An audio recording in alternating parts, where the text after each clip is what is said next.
Hey, welcome to the Cam and Otis Show. On this episode, Patrick Brown, Navy vet, entrepreneur, and a bit of a hardwire comms sort of guy. I think I'm going to get into that and see whether or not that was he was born that way or the Navy made him that way. Hey, Patrick, great to have you on the show, man. It's a pleasure. It's great to meet you both, Otis and Camden. Um, Looking forward to the conversation. Yeah. Well, and since that popped into my head as I was introducing you, I'm always kind of curious. Was it, hey, I've always been this kind of techie guy, playing with radios and stuff like that as you were growing up as a kid, and then hmm you went and did that in the Navy, or the Navy said, no, dude, you're going to be a tech guy, a radio operator, comms guy. So what happened, chicken or the egg, man? So basically, trial by fire. So when you are put onto a ship with 350 hard guys and you're the ranking FNG and you're out at sea and things are breaking, you can't call in anybody to fix something. If so when something breaks and you're the junior guy, if you are the electronic technician on the ship, if it has a power plug into it, you got to fix it. And if you don't fix it, you don't sleep. And if you don't fix it, your chiefs, your lead petty officers, your officers, they can't go out on liberty, and that could never happen. So it was a series of sea trials, I would say, like when the ship would go out and we would do our exercises and we would run into problems that you were now in a position where if you didn't fix it, there's hell to pay. Mm. So it pushes you to where you're not just, doing things for school or you're doing things for your family. No, this is a military operation. A lot of people are depending on you. Radar's not working, satellite comms aren't working, and you have to go fix it. And there was no email back then. There was no, you're not calling, a lifeline on a game show to get clues. No, no, you're gonna crawl through the bilges. You're gonna beg the guys in engineering to shut off power for you, and you've got to really learn to negotiate with people that you have never ever worked with. Like, I growing up in El Paso, and you have like people on the ship that come from different diverse backgrounds.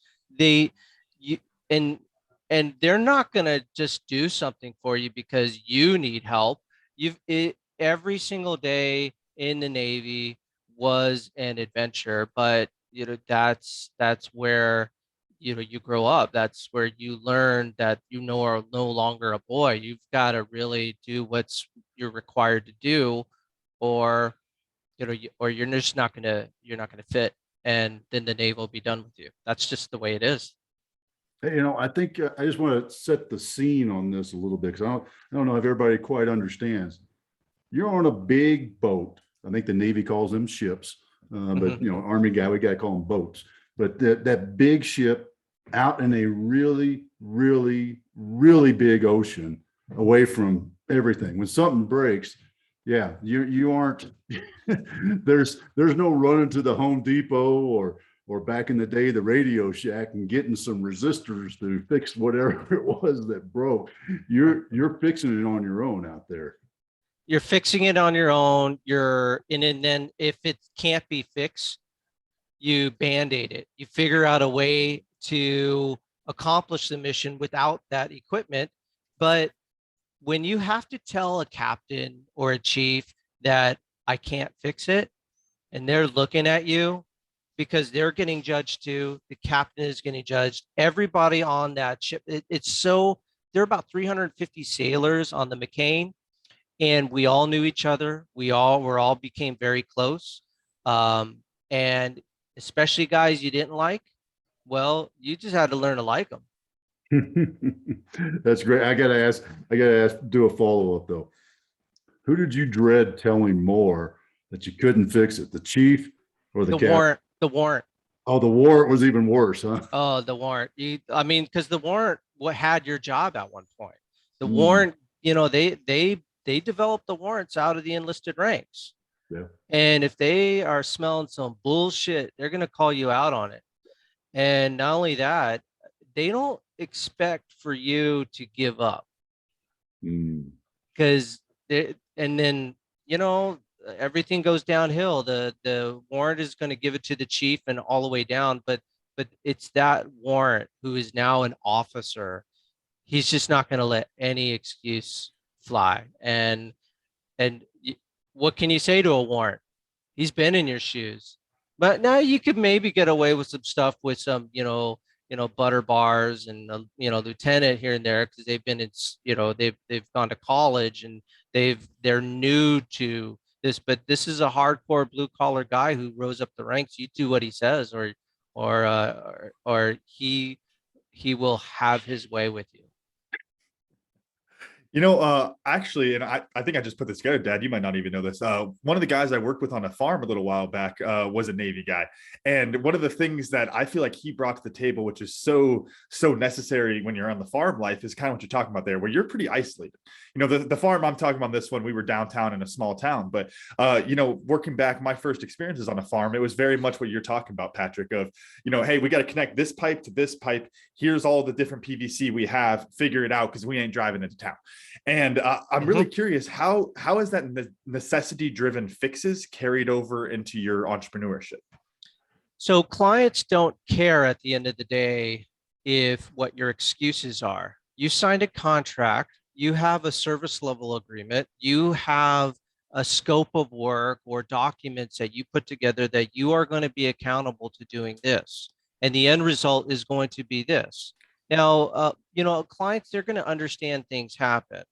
But at the end of the day, the client also has customers too. So you're part of a very large, chain of, compliance. And you agreed when you begged and you pleaded to get this contract, you put your name on the line saying, I will deliver this experience, this service, this product. And if it's not working, you're going to have to make it work, because at the end of the day, you have a deliverable to meet.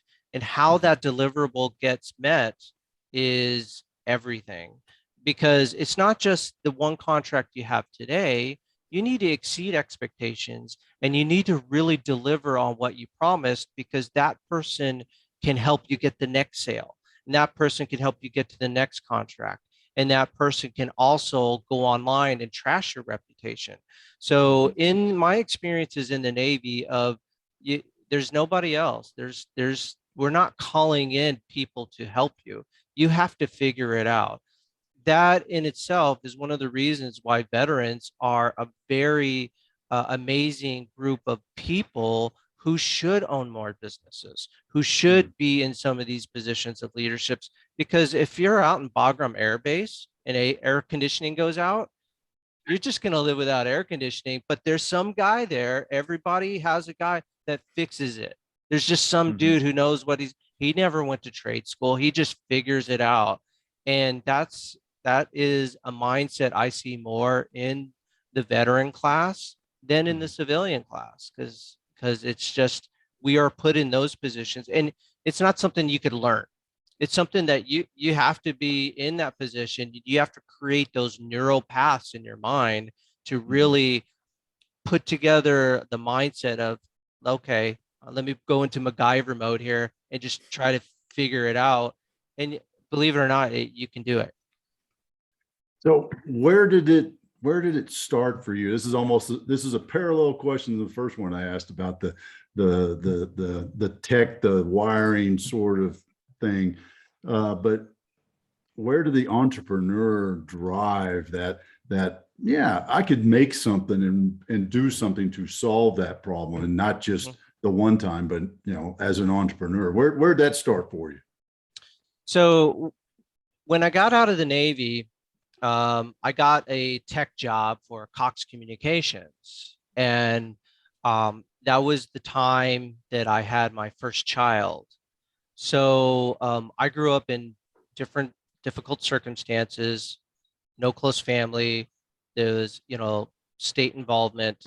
So without really getting into that, when I had my first child, there was a sense that I'm missing a lot of things in this child's life, would leave at 7. I would come home at 7. There were all these things happening, and I was not able to attend a lot of things for my children. And I decided that I needed to control my time. Profit, money, that wasn't really my goal. My goal was, how can I create memories for, and how can I be there for my children during these important times? Because that was what was most important to me. I didn't have that. This was a chance for me to explore childhood through somebody else's eyes. And for me, I decided, working at Cox, being a corporate person, and I would go in early, like 6 a.m. So I wouldn't even see him give up. I was going to be that guy that they saw at the end of the night that maybe was there for dessert. And I didn't want to be that guy. So that's where it started, is like, I need to control my time. I needed to be able to figure out a way to do that. And the only way to do that was to own a business.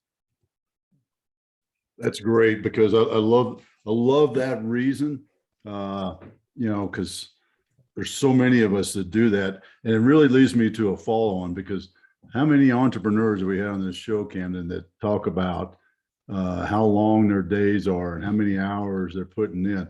So how are you, Patrick, controlling that? Because so many people, so many entrepreneurs are like, yeah, just one more week of 16-hour days, just one more week of it, just one more, and they might as well be working for the big corporation where they're, going in early and staying late. So how are you controlling that?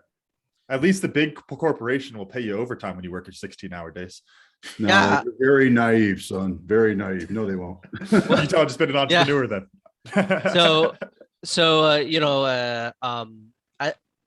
The only really way to control your time was to freelance or be a gig worker, or get part-time jobs. But what I also learned, there's this huge amount of opportunity to solve problems on your own time by becoming maybe a independent salesperson, right? So like what I found in corporate America, that all of my sales calls, all of my follow-up calls to people, I would often do really early in the morning, because that's when people were willing to pick up the phone. That's when, maybe if you call into a business that's, let's say it's a construction company, you can call into a construction company at 6 a.m. because the decision maker's there, but the receptionist isn't there to block your calls. So I basically would, as an independent contractor, to sell telecommunications and wireless services, it was pretty simple. I would find companies, I would try to provide them cost savings by working with me. I would analyze their services, and then I would design and create telecommunication offers, of which I learned in corporate America. So that was instrumental to my growth. But what I figured out is that if I can make my sales calls during this block of time, and then I can do all the follow-up administration during a different block of time, and then after my kids go to bed, I can do all my proposals and other things at another block of time. Yeah, my days were long, but they were so fulfilling, because I would do I would go after certain industries that I know were open early in the morning, or I would call East Coast clients that were 3 hours ahead of me. So I did essentially the same job, but because I was in control of my time, I did my sales activities early in the morning before they got to bed. And I was a single father during this time. So that's really important to know, that it was really, a lot of this was all completely up to me. So I would basically make my sales calls in the morning, do our morning routine, maybe bring them to a daycare facility just for a few hours so I can do that, take them, do some night activities, take them to the park, do our evening routine, put them to bed, and then I would work until 12, 1 in the morning. Yeah, those days were long. They were hard, but I got everything. Yeah, and I had to be and this is where the military came in. I had to be very disciplined. I had to wake up at certain time. I had to be accountable for all my sales activities. I had to do all the administrative work during certain times that every entrepreneur hates to do. Um, and that was one of the first things I outsourced for myself. And then when I did the proposals in evenings at night, um, what was great, what I really learned is that in the evening, nobody's bothering you. There's not a whole lot of interrupting calls. I can have a beer, get my computer, have the kitchen cleaned, and just hammer it out, and then do it all again the next day. What has me thinking a lot about is, there's a little bit of, I guess you would call it on the management theory side of things, of when you have that structure, like we're talking about corporate America, you were saying 7 a.m. to 7 p.m. was your time structure, versus you still working a very, very long day, like you're saying, still putting in a lot of hours, but having that flexible structure. And there's kind of two different philosophies when it comes to that. So I want to know, do you think that you were more efficient when you had that flexible structure as far as the actual like work hours, like, your output per hour, if you will?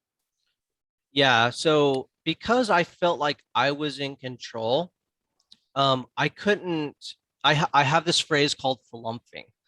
So a flumphant when they're sitting around, oh, I'm so busy, oh, I'm doing all these things, when they're really just wasting time. They just want to show everybody how busy they are. So I didn't have anybody to impress. I didn't have anybody to kind of like position that, oh, I'm really hard at work, or there's no politicking. It's just you. So since I only had these hours to get these things done, and I had to do it. It was, I mean, and because I was accountable at that point to my kids and me, because at that time I was going without a regular revenue stream, a regular paycheck. So if I didn't make this work during this time, it had real consequences 30 days when I was expecting a commission check, that we may not be able to make a car payment. We may not be able to have, the basic needs that I would need to provide for my family. So the incentive that I didn't have politics taken out of a corporate job. I didn't have I didn't have meetings where we sat around and talked about, how so and so's doing or how this person's doing. It was just me. So not only is it was a hyper focused, but it was not about anybody other than what I considered the immediate needs of me and my kids. How have you been able to keep that kind of a motivation, that type of a hunger as you move forward past that phase of your life? So when I bring on salespeople, when I bring on, we added 100 people to my company last year. We grew about 200%. And it's with an ultimate culture that people that come into my organization, I want to increase and give them a higher quality of life that they have today. If it's a flexible work schedule, that's great.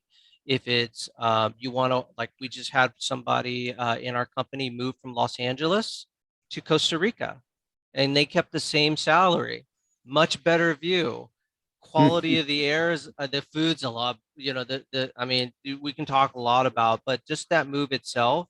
Um, and the people out in the Philippines, their quality of life has gone up because now they have stable income, they get bonus pay, they're able to work from home, and really understanding, just like in the Navy, that from the ground up, I remember what it was like when I was struggling.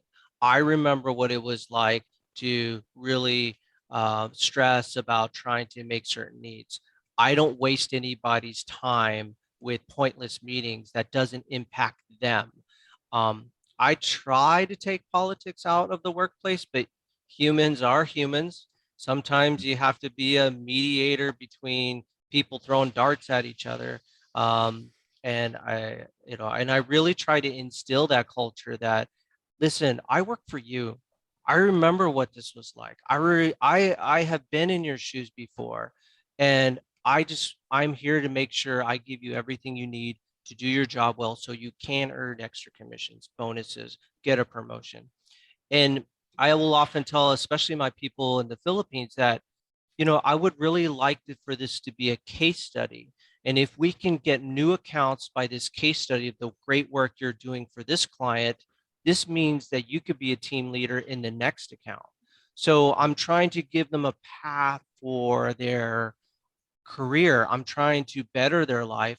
And sometimes their life is better by leaving my company. Sometimes they get an amazing opportunity to go do some work for somebody else. And when that happens, I thank them.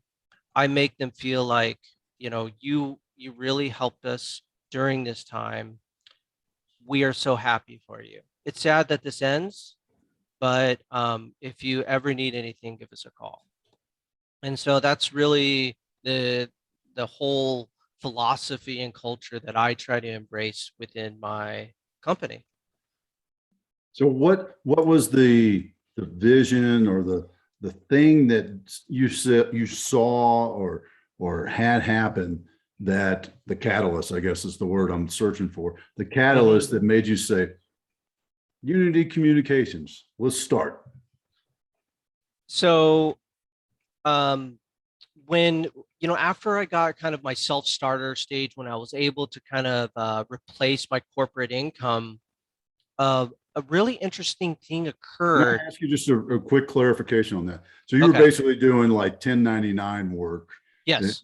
And okay, so you hadn't started anything. You're just like, give me a job, I'll do this, I'll do that sort of stuff, right?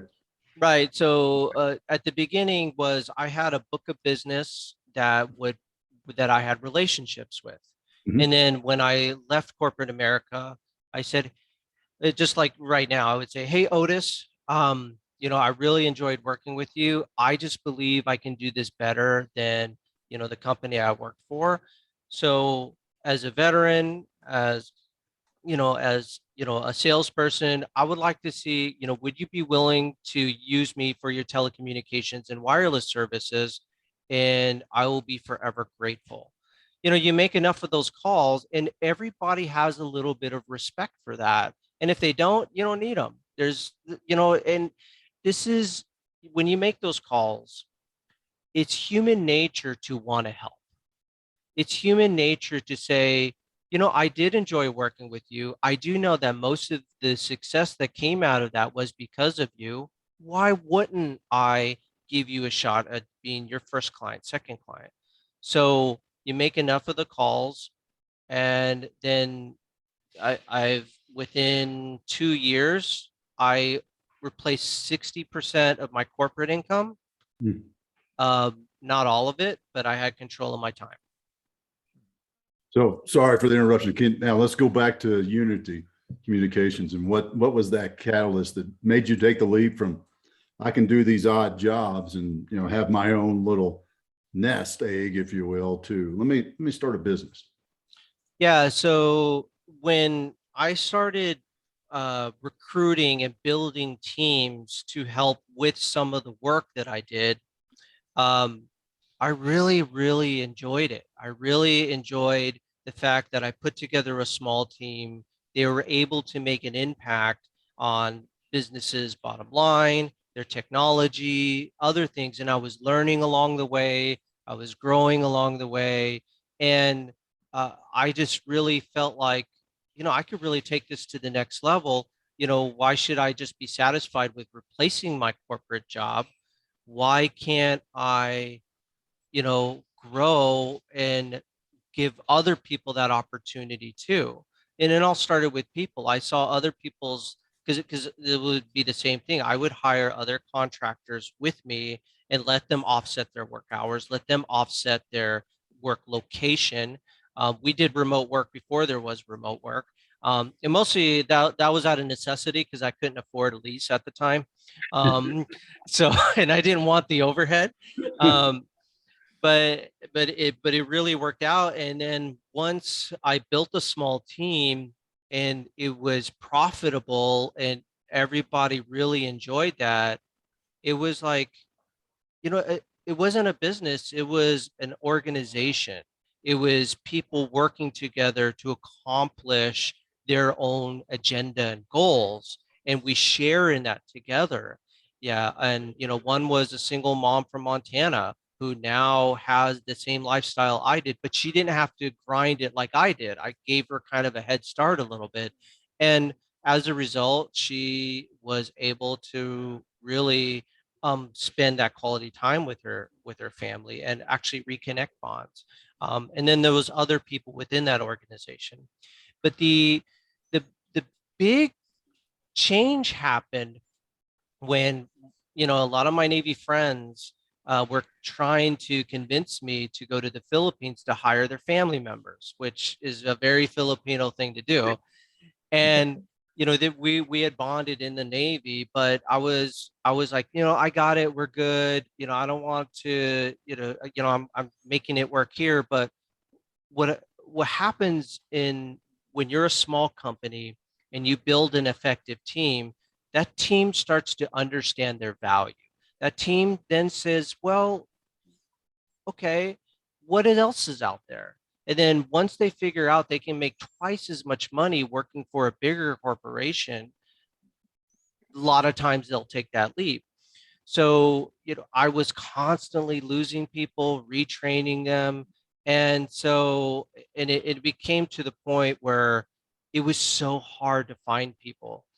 And building a business sounds romantic and amazing and being an entrepreneur and stuff, but it's full of entry level, repetitive administrative tasks that you have to do, and you don't like doing it. You got to really tell. I mean, there's just no getting around it. No, I don't know very many entrepreneurs that want to go through spreadsheets and verify invoices and books and everything. So, the guys in the Philippines finally convinced me to hire their friends. And I once again built a team, but on a global scale. So, the entry level stuff in the Philippines, high level stuff in the United States, complex. And a thing happened where my people weren't leaving me in the US anymore because they were doing very more interesting work, complex work, and they didn't have to do a lot of the repetitive uh, mundane tasks that they were avoiding. I mean, I would have to bug people over and over and over again. Did you get this done? Did you get that done? Well, I'm getting to it, or it's not, I've got other agendas. But when that stuff was being done in the Philippines, they loved the work. The work was done at a high level. The people in the United States were no longer attracted to working for a bigger company because they know that all of the stuff they just got out of, they would get again. And so I made an international team that doubled my revenue within a year or two. And then a couple clients, you'd have these CEO or, peer-to-peer meetings with your clients, and they tell me, I can't find good people. I can't find people that are willing to do this work. And I thought to myself, I'll do it for you, but I'm going to add some margin in there. And they said, we need it done. And if one thing you learned in the military is that you're going to do a lot of crap you don't like to do. You're going to strip that deck. You're going to clean those floorboards. You're going to, you're going to, you're going to dig a ditch. You're going to, especially making everything clean. You got to make everything shine. So we have the mindset that we don't care. We'll just do it. We'll just get it done. So, what I did is I hired a couple teams and I built these teams, and the clients' revenue grew, and it became another line of business that I really enjoyed because the stakeholders are the client, Unity management, and people in the Philippines, now Latin America, and the US get rewarding work. And it's been a joy to me to see our clients increase and get work done, especially in this very tight labor market where you're just trying to get the work done. And if it's someone in the US, great. If it's someone in Latin America, great. Like it's a global community.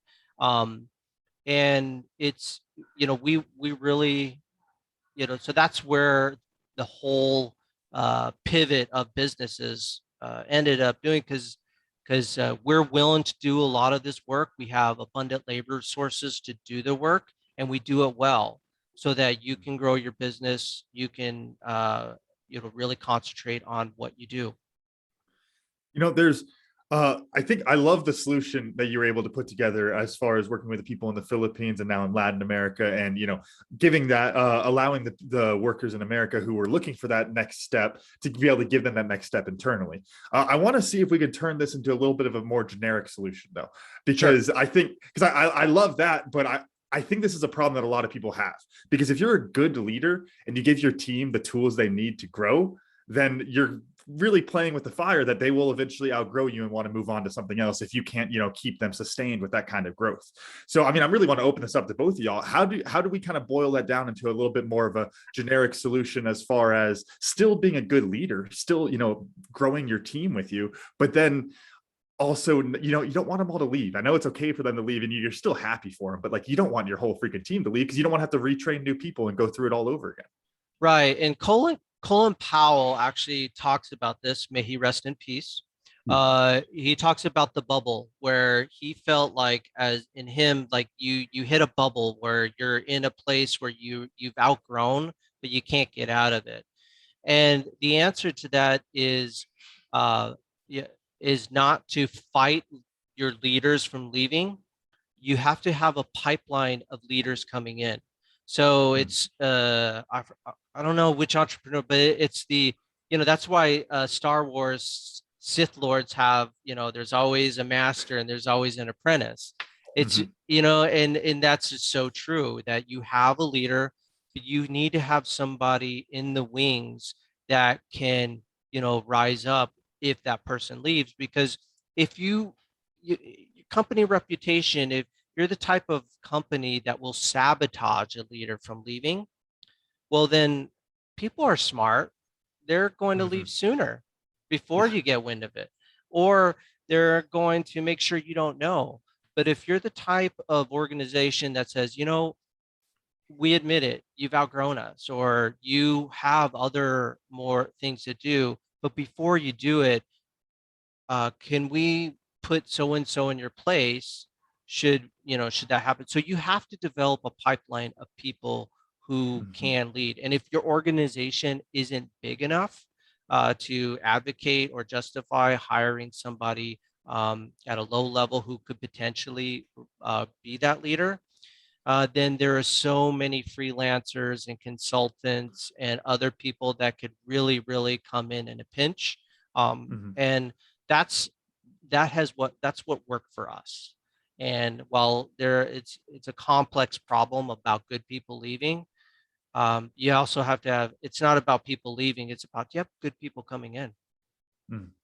Yeah, I know you put a lot of time and effort, a lot of human capital into that person leaving, but relationships always begin and they always end.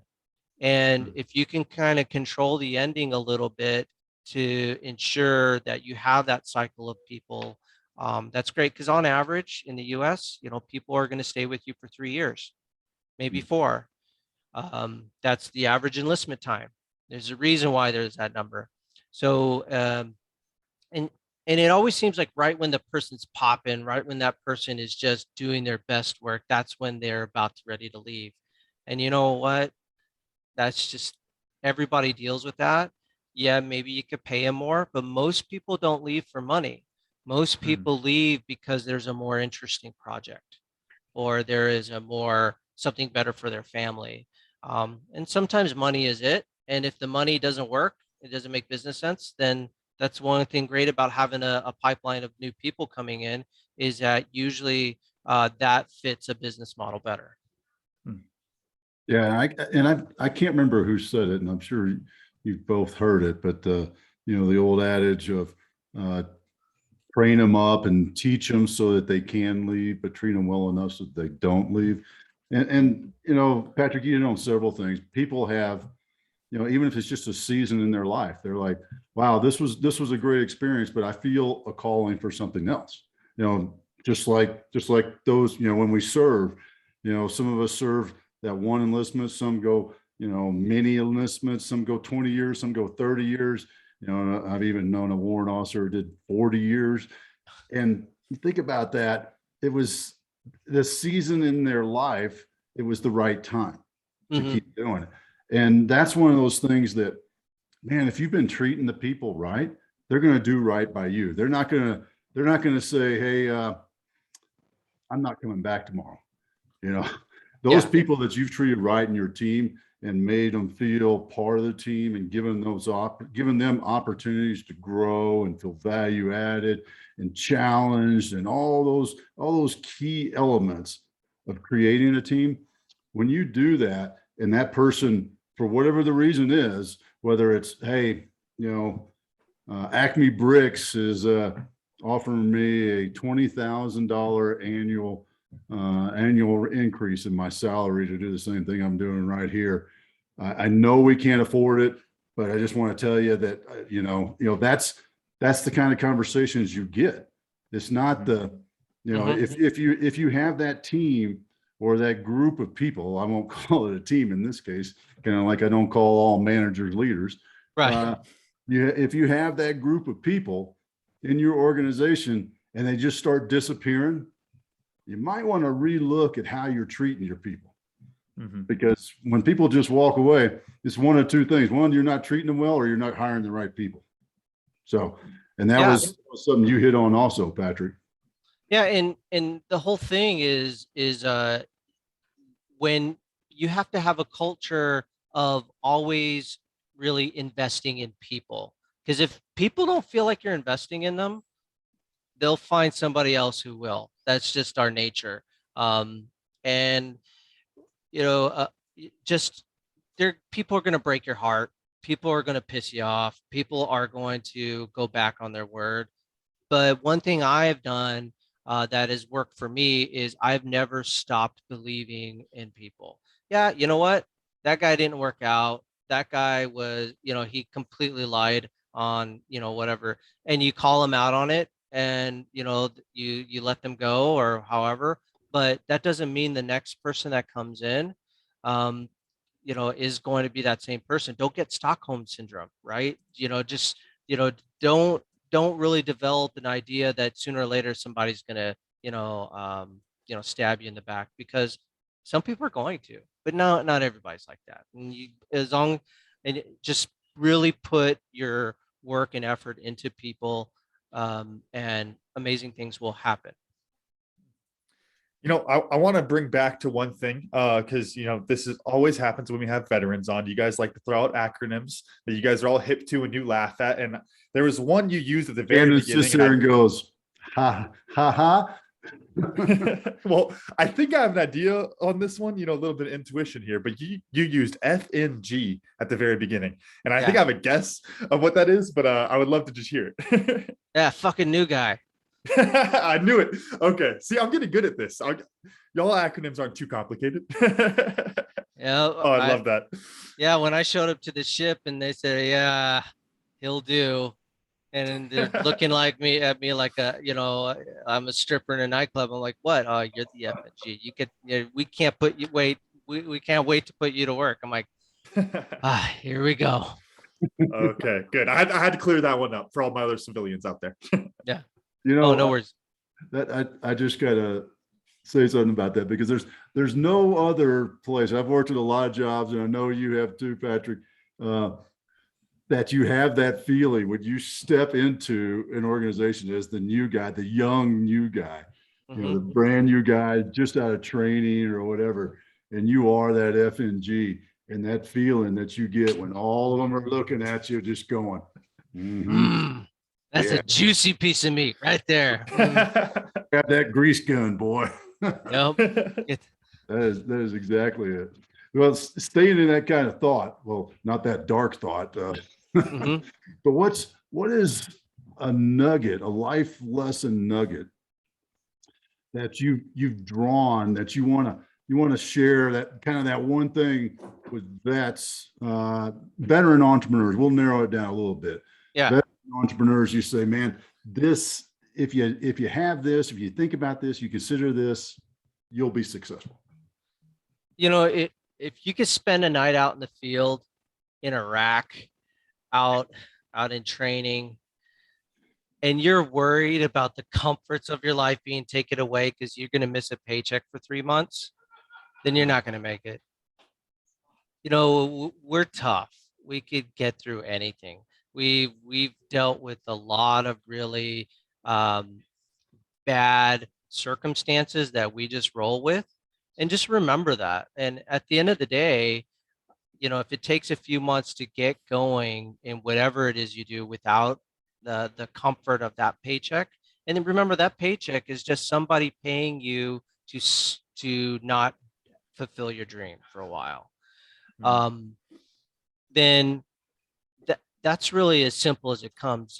Most veterans have a friend or a family member or somebody that they can get assistance with. And if they can't, then there's a lot of outlets for you. But if you really tell the people in your circle that I really want to do this, I believe in it, will you support me? Well, if they don't support you, then they shouldn't be in your life. And you can call up almost any veterans organizations and you can tell them, you know, I'm not going to have a place to stay for a few months, or I'm going to be struggling for a few months because I am building this business.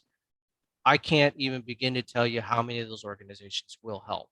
They'll find a way. I'll make brisket at your house. I'll feed you, you know, and there's, you know, so when that's one nugget, is that if you can go through getting shot at, getting deployed, you know, going on long moments without seeing friends or family, starting a business is a lot easier. You just got to overcome that fear of failure, because it's going to be there. But if you're not afraid to go on, you know, run point on a squad, you know, go to strange places you never heard of in the Navy, stay in 29 Palms. I mean, what is that place? I mean, like, there's worse things in the world. I mean, we all know business owners, and we've talked to managers and business owners, like, really? You own a business? You're an idiot. Like, I could do that better. It's really not as hard as you think. There's a lot of resources, a lot of people to help you. You just have to ask. There you go, man. I think that's a big one. My experience with all the veterans that I've helped coach and mentor and whatever interactions, they got to ask. You got to ask, because I was a not asker too, you know, but you got to ask. It doesn't mean you're weak. Doesn't mean you're stupid. Doesn't mean you failed. There's people out there with all kinds of resources that will set you up for success and help you get over that hump. And then here's another, it's a slightly pet peeve thing for me. When those organizations help you, give back to them. Yeah. Either time or money, give back to them. Don't just say, hey, thank you very much. They're organizations that live off of donations. So yeah, man, that's great stuff, Patrick. I appreciate you sharing that insight. Now, biggest question today is, what'd you learn? And Camden, man, I'm being super nice on. I think it's like almost like every other show I feel like I've started doing, at letting Camden go first on what'd you learn. So Cam, what'd you learn? Oh, I got one I want to add on. It wasn't my what did I learn, but it was a little bit of, as you would put it, a foot stomper, Dad, of your paycheck. They're just paying you to not fulfill your dream. Oh my gosh, put that on a t-shirt, tattoo that on my forehead. I love that line right there. But what I learned beyond that was what you were talking about with Colin Powell and the bubble. I had never heard that analogy before, but I really like that, how it's, you know, you've outgrown it, but you can't get out. And I think that is, you know, a great way of illustrating that situation that people get in as they're growing through the ranks. And, you know, for me, it's kind of a learn, but it's also a jab. It's Camden, he used a Star Wars reference, and you didn't say rugby once the entire show. So I'm just, it's like, wait a second here. And I had a couple that I thought of, don't worry. I didn't know the Sith Lords had a hierarchical structure and stuff like that. So that's, there's always one master, one apprentice, never more, right? Yeah, because you never know when the master's going to get his head cut off, right? So you always have to have somebody come in and fill his shoes. And then, but mine that's slightly more serious is the flumping. That's not that much more serious, but the flumping is a great term that I hadn't heard. Was that a Navy term, or did you just come up with it, Patrick? I got that. That term was with me in telecom because there's always people that are milking the clock, but the moment you turn around the corner, look in their cube, oh, I'm so busy. I'm doing all this great stuff and I'm important. You got to leave me alone. And they're just, they're just wasting time because they're trying to get out of work. They're actually not, doing work. So my old manager and we said, we need to go shoot a few flumphants today because we need to get stuff done. And these people are getting in our way. You're going to have to text me how to spell that. So that that is part of my dictionary. Oh, no. I don't know if I ever spelled it, to be honest. Well, you can establish how it's spelled. There you go. All right. I'll make a hashtag. There you go. Patrick, what'd you learn? So, this is actually my first podcast. Whoa. So I'm actually more of an introvert most of the time.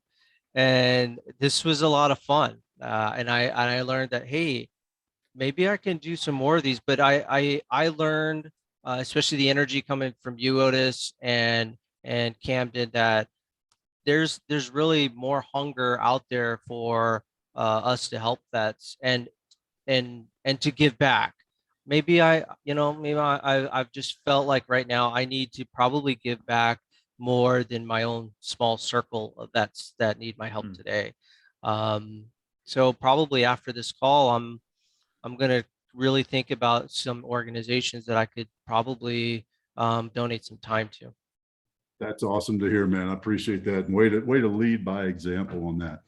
How can folks connect with you, learn more about what's going on at Unity Comms and whatever? Yeah. So I don't mind, just send me an email.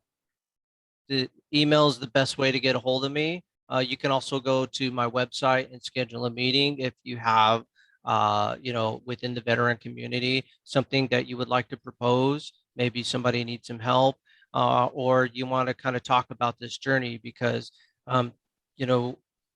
one of the difficult parts of this journey is connecting with somebody who has done it.